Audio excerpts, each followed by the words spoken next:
Good morning students. Online class में फिर से आपका स्वागत है। प्यारे विद्यार्थियों, हम पढ़ रहे थे अम्लों के रासायनिक गुण। अम्लों के रासायनिक गुणों में हम पढ़ रहे थे अम्लों के रासायनिक गुण। अम्लों के रासायनिक गुणों में हमने सबसे पहला गुण पढ़ा था कि अम्लों की जब धातुओं से अभिक्रिया करवाई जाती है तो हाइड्रोजन गैस उत्पन्न होती है। उसका हमने एक उदाहरण भी लिया था, प्रयोग के द्वारा ये बात सिद्ध भी की थी कि किस प्रकार से अम्लों की धातुओं से क्रिया करवाने पर हाइड्रोजन गैस उत्पन्न होती है। अब ये जो हमने उदाहरण लिया था, प्रयोग किया था कि अम्लों की धातुओं से क्रिया करवाने पर हाइड्रोजन गैस उत्पन्न होती है, इसका प्रभाव हमें अपने दैनिक जीवन में भी देखने को मिलता है। हम अपने दैनिक जीवन में ये देख सकते हैं ये कि किस प्रकार से अम्ल है वो धातुओं से क्रिया करते हैं और उनका अपने ऊपर क्या प्रभाव पड़ता है। तो इसका हम एक उदाहरण लेते हैं। उदाहरण क्या लेते हैं, हम एक प्रश्न देखते हैं। इससे संबंधित प्रश्न है, दही व अन्य खट्टे पदार्थों को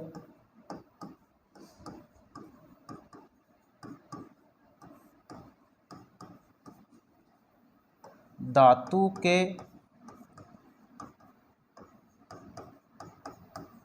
पात्रों में नहीं रखा जाता,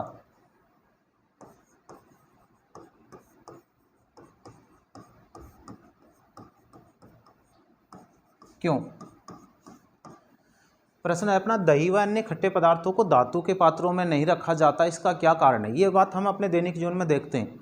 अपने घरों में हम देखते हैं अचार डालते हैं, जैसे कैरी है, नींबू है, आंवला है, इनका अचार डालते हैं तो उसको हम न किसी धातु के बर्तन में नहीं रखते। क्या करते हैं, उसके लिए हम या तो उन्हें प्लास्टिक के पात्रों में रखते हैं या फिर मिट्टी के बर्तनों में रखते हैं, लेकिन उन्हें धातु के बर्तनों में नहीं रखा जाता। इसका कारण क्या है? क्वेश्चन है अपना, दही व अन्य खट्टे पदार्थों को धातु के पात्रों में नहीं रखा जाता, क्यों? तो देखिए, ऊपर हमने सबसे पहला गुण ये पढ़ा है कि अम्लों की जब धातुओं से अभिक्रिया करवाई जाती है तो हाइड्रोजन गैस उत्पन्न होती है और साथ में लवण बनता है, और वो लवण विषैला लवण होता है। किसी भी अम्ल खट्टे पदार्थों में पाया जाता है, तो दही है या अन्य जो भी खट्टे पदार्थ हैं उनमें अम्ल पाया जाता है, और जब उसको हम धातु के बर्तनों में रखते हैं तो वो अम्ल धातु से क्रिया करके और हाइड्रोजन गैस तो बनती है, साथ में एक लवण भी बन जाता है, और वो लवण विषैला होता है, अपने शरीर के लिए हानिकारक होता है। वो खाद्य सामग्री है, वो खाने योग्य नहीं हो जाती, खाने योग्य नहीं रहती, खराब हो जाती। इसलिए हम कह सकते हैं कि दही और अन्य खट्टे पदार्थ है उनको धातु के पात्रों में नहीं रखा जाता। तो याद रह जाए क्वेश्चन क्या है, फिर से देखिए इसको, दही व अन्य खट्टे पदार्थों को धातु के पात्रों में नहीं रखा जाता, क्यों? इसका उत्तर क्या होगा, खट्टे पदार्थों में अम्ल की मात्रा पाई जाती है और यह अम्ल धातु के साथ अभिक्रिया करके और एक लवण बना लेता है, और वो लवण विषैला होता है, जहरीला होता है, अपने शरीर के लिए हानिकारक होता है। इसलिए धातु के पात्रों में खट्टे पदार्थों को नहीं रखा जाता। इससे अगला गुण हम देखेंगे, दूसरा गुण। पहला गुण हमने पढ़ लिया, अम्लों की धातु से अभिक्रिया करवाने पर हाइड्रोजन गैस उत्पन्न होती है। इससे अगला गुण क्या है, अम्लों की धातु कार्बोनेट व धातु हाइड्रोजन कार्बोनेट से अभिक्रिया करवाई जाती है तो क्या होगा? तो दूसरा गुण क्या है, अम्लों की धातु कार्बोनेट व धातु हाइड्रोजन कार्बोनेट से अभिक्रिया।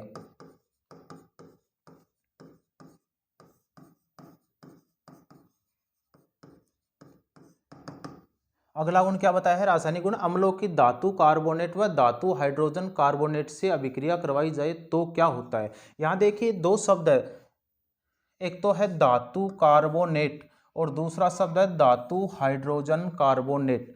कार्बोनेट क्या होता है? कार्बोनेट एक मूलक है जिसका सूत्र होता है CO3, कार्बोनेट। तो जब धातु, ये कहा है कि अम्लों की जब धातु कार्बोनेट और धातु हाइड्रोजन कार्बोनेट के साथ अभिक्रिया करवाई जाती है, तो यहाँ देखिए शब्द लिखा है धातु कार्बोनेट, कार्बोनेट का सूत्र होगा CO3, और धातु, किसी भी धातु की जब इस कार्बोनेट मूलक के साथ क्रिया करवाई जाए तो उससे धातु कार्बोनेट बनता है। जैसे एक उदाहरण ले लेते हैं हम, उदाहरण के रूप में धातु ले ली हमने एक Na, सोडियम एक धातु है, और कार्बोनेट की बात की है, कार्बोनेट का सूत्र होता है CO3। अब इनकी संयोजकता दर्शा देंगे, सोडियम की संयोजकता +1 होती है और कार्बोनेट की संयोजकता -2 होती है। जब इन दोनों के संयोग से हम इनका अणुसूत्र बनाएंगे तो अणुसूत्र क्या आ जाएगा, अणुसूत्र बनाते समय इस बात का ध्यान रखते हैं कि एक दूसरे के नीचे उनकी संयोजकता लिखते हैं, तो धनमूलक की संयोजकता ऋण मूलक के नीचे और ऋण मूलक की संयोजकता धनमूलक के नीचे लिख देते हैं। तो इसे क्या बनेगा, Na, ये 2 संयोजकता है, इसके नीचे लिख देंगे। फिर क्या है, CO3, इसकी संयोजकता 1 है, 1 लिखने की आवश्यकता नहीं है। तो ये क्या हो गया, Na2CO3, ये एक धातु कार्बोनेट। अब धातु कौन सी है, सोडियम है, और कार्बोनेट का सूत्र क्या हुआ, CO3, तो इसका नाम है सोडियम कार्बोनेट। इसको हम एक धातु कार्बोनेट कह सकते हैं। ठीक है, तो धातु कार्बोनेट का अर्थ है किसी भी धातु की जब कार्बोनेट मूलक के साथ क्रिया करवा दी जाए तो उसे धातु कार्बोनेट बनता है। दूसरा शब्द लिखा आगे, धातु हाइड्रोजन कार्बोनेट। यहां देखिए लिखा है धातु हाइड्रोजन कार्बोनेट, कार्बोनेट का सूत्र होता है CO3। धातु कोई भी धातु हो सकती है, साथ में हाइड्रोजन और लिखा है, तो इसका भी हम एक उदाहरण लेते हैं कि धातु हाइड्रोजन कार्बोनेट क्या होता है। इसके लिए हम देख सकते हैं, मैंने कह दिया Na, सोडियम एक धातु है, आगे लिखा हाइड्रोजन, हाइड्रोजन का प्रतीक होता है H, तो H लिख दिया। फिर कार्बोनेट, कार्बोनेट का सूत्र होता है CO3, तो इसको हम कह सकते हैं सोडियम हाइड्रोजन कार्बोनेट। और वैसे क्या है ये, धातु हाइड्रोजन कार्बोनेट। तो ये तो हमने एक उदाहरण लिया है कि धातु कार्बोनेट क्या होता है, किसी भी धातु की जब कार्बोनेट के साथ क्रिया करवाई जाए तो उससे धातु कार्बोनेट बनेगा। और धातु हाइड्रोजन कार्बोनेट, कोई भी धातु हो उसकी हाइड्रोजन के साथ क्रिया हो और साथ में कार्बोनेट हो, तो उसको हम क्या कह देंगे, धातु हाइड्रोजन कार्बोनेट। अब हम ये देखते हैं कि अम्लों की जब कोई भी अम्ल है उसकी धातु हाइड्रोजन कार्बोनेट या धातु कार्बोनेट के साथ अभिक्रिया करवाई जाए तो उससे क्या बनता है। तो इसके लिए हम ये कह सकते हैं किसी भी अम्ल की जब धातु कार्बोनेट और धातु हाइड्रोजन कार्बोनेट के साथ अभिक्रिया करवाई जाती है तो उससे लवण बनता है, जल बनता है और कार्बन डाइऑक्साइड का निर्माण होता है। तो इसको हम कैसे दर्शा देंगे, किसी भी अम्ल की किसके साथ क्रिया करवाएंगे, सबसे पहले हमने कहा है धातु कार्बोनेट। अम्लों की जब धातु कार्बोनेट के साथ अभिक्रिया करवाई जाती है तो इससे क्या बनेगा, एक तो लवण बनेगा, लवण प्लस जल plus carbon dioxide, carbon dioxide. किसी भी अम्ल की जब धातु कार्बोनेट के साथ अभिक्रिया करवाई जाती है तो लवण बनेगा, जल बनेगा और कार्बन डाइऑक्साइड का निर्माण होगा। इसको हम एक उदाहरण के द्वारा देखते हैं। जैसे सबसे पहले हम लेते हैं कोई भी एक अम्ल ले लेंगे, अम्ल का उदाहरण जैसे हमने ये कह दिया HCl, हाइड्रोक्लोरिक अम्ल। किसके साथ अभिक्रिया करवाई जाएगी, इसकी धातु कार्बोनेट के साथ अभिक्रिया करवाई जाती है। अभी आपको थोड़ी देर पहले बताया कि किसी भी धातु की जब कार्बोनेट है उसके साथ क्रिया करवा दो वो धातु कार्बोनेट हो जाएगा। जैसे उदाहरण के लिए हम ले सकते हैं Na2CO3 ये सोडियम कार्बोनेट है, इसको धातु कार्बोनेट कह दिया, सोडियम धातु है और कार्बोनेट मूलक है, तो धातु कार्बोनेट हो गया। इन दोनों की जब आपस में क्रिया करवाई जाती है तो क्या बनेगा, कहा लवण बनेगा। लवण कौन सा बनेगा, NaCl, लवण बन गया। साथ में क्या है, जल बनेगा, जल का सूत्र होता है H2O, जल बन गया। और साथ में कार्बन डाइऑक्साइड CO2 का निर्माण होता है। यही बात हमने कही है, किसी भी अम्ल की धातु कार्बोनेट के साथ अभिक्रिया करवाई जाए तो उससे लवण बनता है, जल बनता है और कार्बन डाइऑक्साइड बनती है। उदाहरण ले लिया हमने, हाइड्रोक्लोरिक अम्ल है, इसकी धातु कार्बोनेट सोडियम कार्बोनेट के साथ क्रिया करवाई जाती है तो उससे एक लवण बन गया NaCl, सोडियम क्लोराइड लवण है, साथ में जल बन गया और कार्बन डाइऑक्साइड का निर्माण हो गया।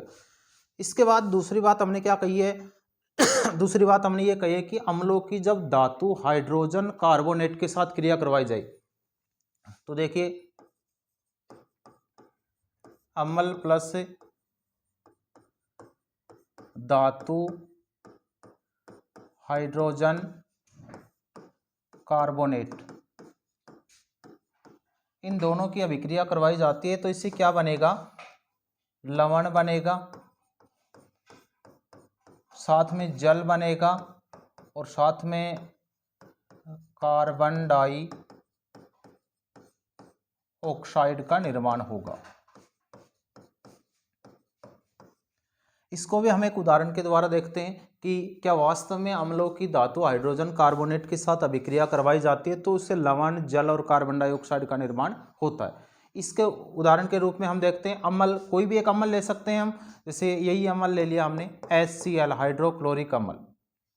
इसकी किसके साथ अभिक्रिया करवाई जाएगी, धातु हाइड्रोजन कार्बोनेट के साथ क्रिया करवाई जाती है। अब धातु हाइड्रोजन कार्बोनेट Na, सोडियम एक धातु हो गई, हाइड्रोजन का नाम लिया, हाइड्रोजन का प्रतीक H होता है, कार्बोनेट CO3 को कहते हैं। तो ये हो गया धातु हाइड्रोजन कार्बोनेट। इन दोनों की क्रिया करवाई जाएगी तो यहाँ सोडियम है वो क्लोरीन के साथ क्रिया कर लेगा और इससे बन जाएगा NaCl सोडियम क्लोराइड, प्लस साथ में का जल बनेगा, हाइड्रोजन और एक हाइड्रोजन, ये दो हाइड्रोजन हो जाएंगे तो इसको हम लिख देंगे H2, साथ में ऑक्सीजन है तो लिख दिया O, प्लस कार्बन डाइऑक्साइड, यहाँ से एक ऑक्सीजन यहाँ चला गया तो क्या बचा, कितने ऑक्सीजन बचे, 2, और कार्बन है तो क्या हो गया CO2। तो जब अम्लों की धातु हाइड्रोजन कार्बोनेट के साथ अभिक्रिया करवाई जाती है तो लवण बनता है, जल बनता है और कार्बन डाइऑक्साइड गैस बनती है। इसको उदाहरण के रूप में हमने देखा हाइड्रोक्लोरिक अम्ल है, जब इसकी सोडियम हाइड्रोजन कार्बोनेट के साथ क्रिया करवाई जाती है तो सोडियम क्लोराइड बनता है, जल बनता है और कार्बन डाइऑक्साइड गैस बनती है। ये जो लिखा है NaCO3 इसको कहते हैं, इसका रासायनिक नाम है सोडियम हाइड्रोजन कार्बोनेट। वैसे इसे बेकिंग सोडा भी कहते हैं, मीठा सोडा भी इसे कहा जाता है। तो इस प्रकार से अम्लों का जो गुण है वो कौन सा पढ़ा हमने, अम्लों की धातु कार्बोनेट और धातु हाइड्रोजन कार्बोनेट के साथ अभिक्रिया करवाई जाती है तो उससे क्या बनता है, लवण बनता है, जल बनता है और कार्बन डाइऑक्साइड गैस बनती है।